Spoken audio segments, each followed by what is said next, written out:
morning, this is Cate, Executive Director at CSAC. Today is Monday, September 14th.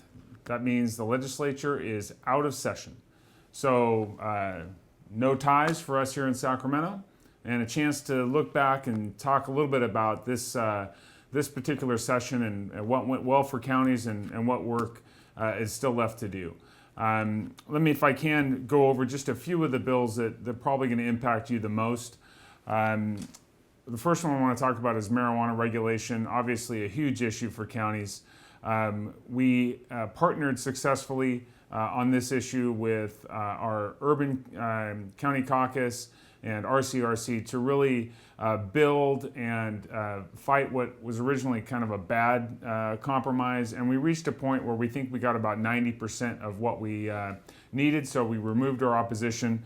That includes local control protections, explicit county taxation authority, mechanisms for funding environmental cleanup, employer protections, among others. So a good start with marijuana regulation, especially when we know there's going to likely be an initiative for recreational marijuana around the corner. So this was an important template to get set out.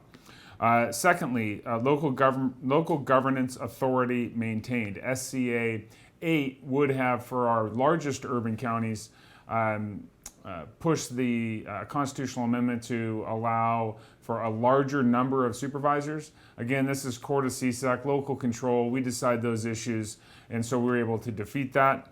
Local government finance and RDA, SB 107.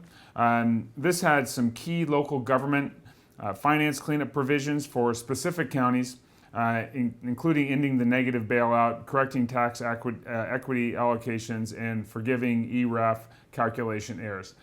This is kind of wonky stuff, but it makes a lot of difference to some counties like Stanislaus, Riverside, Santa Clara, Trinity, San Benito, Lassen. The list goes on. These were important measures to help us with our state-local finance relationship. Good work done in AB 403 to help us revamp the state's foster care system. That's still a work in progress. Also wanted to mention groundwater, SB 226 and AB 1390. This is another area where we had significant concerns. We were able to remove opposition after we saw significant movement, particularly concerning the groundwater basin adjudication process. Still more work to do there. The real, I guess, disappointment of the regular session is that we did not see movement on transportation. So the continuing deterioration of our county roads and bridges is ongoing, and yet we see no movement from the legislature. So they have continued the special session. They've called a conference committee together. We'll be working with this conference committee to get movement. We'll be frankly asking counties to do more lobbying to try to get some funding locally to address this really severe public safety problem. Similarly, on the managed care or MCO tax, no movement there as well. This is a way to access significant amount of state funding, so we're continuing to watch and work on that side. On the budget, we had a great year. Full repayment of pre-2004 mandates, so we're moving on to post-2004 mandates.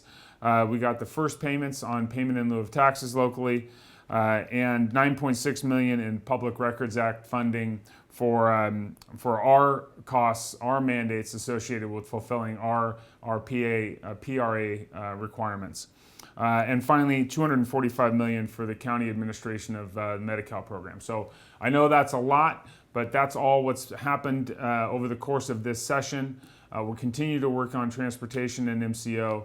But I'll say this, it's easy to get focused on what's happening in Sacramento and forget the big picture. If you look at the Sacramento Bee today, you see this headline. We know that there are counties, Calaveras, Amador, Lake, Napa, Sonoma, that are either fighting these fires or at severe risk. And so just as a reminder of the important work that we do here on behalf of California counties, and we're going to do everything we can to support our members, and we wish you all the best as you do this important work. Thanks very much.